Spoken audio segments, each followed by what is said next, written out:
వందే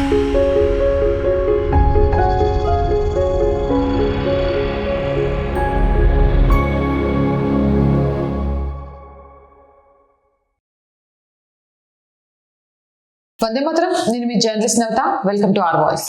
జనవరి 30న గాంధీజీ హత్యను స్మరించుకోవడం అవసరం. కానీ ఆ స్మరణ ఒకే రాజకీయ కథనానికి పరిమితం అవ్వడం, ప్రశ్నలను నిషేధించడం ప్రజాస్వామ్యానికి మంచిది కాదు.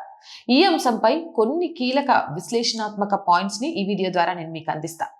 ఒకసారి దేశ విభజన నేపథ్యం, దాని అసలు బాధ్యత ఎవరిది అని మనం ప్రశ్నించుకోవాల్సిన అవసరం ఉంది.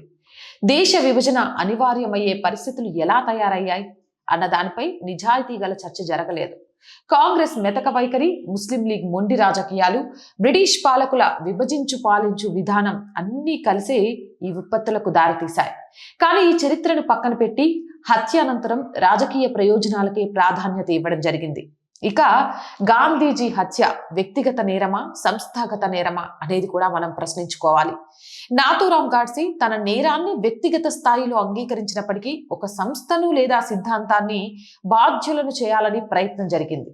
పటేల్ లేఖలు, కపూర్ కమిషన్ నివేదికలు ఆర్ఎస్ఎస్ పాత్ర లేదని స్పష్టంగా చెప్పినా ప్రజా చర్చలో ఈ వాస్తవాలకు తగిన స్థానం దక్కలేదు అనేది వాస్తవం.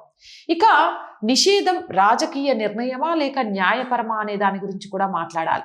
ఆర్ఎస్ఎస్ పై నిషేధం విధించడానికి బలమైన ఆధారాలు లేవని తర్వాత ప్రభుత్వమే ఒప్పుకుంది.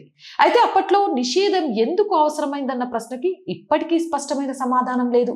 ఇది భద్రత కారణమా లేక రాజకీయ ప్రత్యర్థిని అణిచివేయాలన్న ప్రయత్నమా? మీరే చెప్పాలి. ఇక శరణార్థుల సంక్షోభం ఎవరు మరిచిపోయారు అనే విషయాన్ని కూడా ఇప్పుడు మనం స్మరించుకోవాలి. విభజన తర్వాత కోట్లాది మంది శరణార్థులు ఎదుర్కొన్న బాధలు, వారికి స్వచ్ఛంద సంస్థలు అందించిన సహాయం చరిత్రలో తక్కువగా ప్రస్తావించబడింది. అధికార వ్యవస్థ వైఫల్యాలపై కన్నా రాజకీయ ఆరోపణలపైనే దృష్టి కేంద్రీకరించబడింది. ఇక 5వది, ప్రశ్నించకూడని పేర్లు ఎందుకు తయారయ్యాయి? నెహ్రూ కాలంలో జరిగిన కొన్ని కీలక ఘటనలను మనం గమనిస్తే గాంధీజీ హత్య, నేతాజీ అదృశ్యం, శ్యామ్ ప్రసాద్ ముఖర్జీ మరణం, వీటిపై లోతైన స్వతంత్ర విచారణలు జరగపోవటం అనుమానాలకు తావిస్తుంది. ప్రశ్నలు అడగడమే దేశద్రోహం అన్న భావన ఎలా బలపడింది అనేది కూడా తెలుస్తోంది.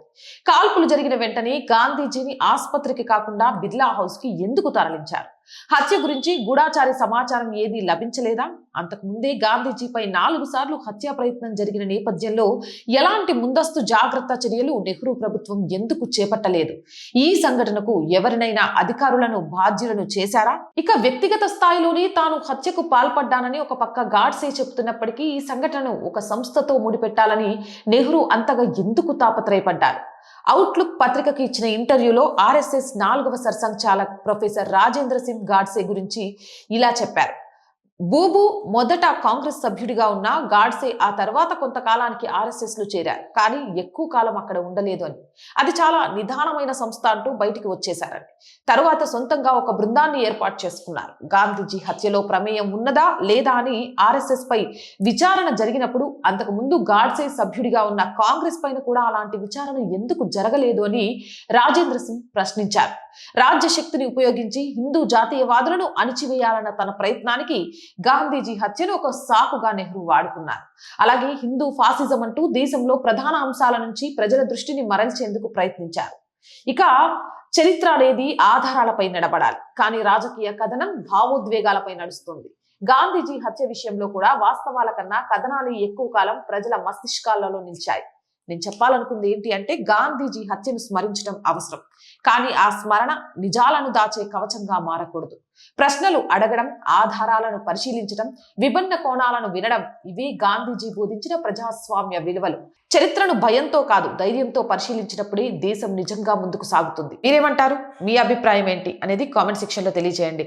అండ్ మోర్ వీడియోస్ కోసం R voice group of channels, R voice, R political, R Samskriti channels ని వెంటనే సబ్స్క్రైబ్ చేయండి. అలాగే మీరు చేసే ప్రతి చిన్న సహాయం ఈ ఆర్ వాయిస్ ఛానల్ మరింత ముందుకు వెళ్ళడానికి ఉపయోగపడుతుంది. కాబట్టి ఆర్థికంగా మాకు చేయూతనందించండి. ఆర్థికంగా సపోర్ట్ చేయాలి అంటే సబ్స్క్రిప్షన్ పక్కనే జాయిన్ అనే బటన్ ఉంది. 1 to 5 లెవెల్స్ ఉన్నాయి. ఏదో ఒక లెవెల్లో సపోర్ట్ చేయండి.